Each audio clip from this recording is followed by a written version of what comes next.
电影《似曾相识》的主题曲哈，Somewhere in Time。这首歌曲呢，这首电影在1980年哈，在放映的哈，它是由超人的男主角哈，不过后来因为他已经过世了哈，好像是渐冻还是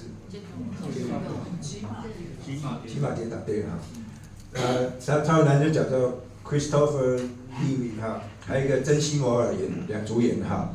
这首歌当年其实我看得非常感动，因为那种怎么讲，跨时空的那种爱情哈，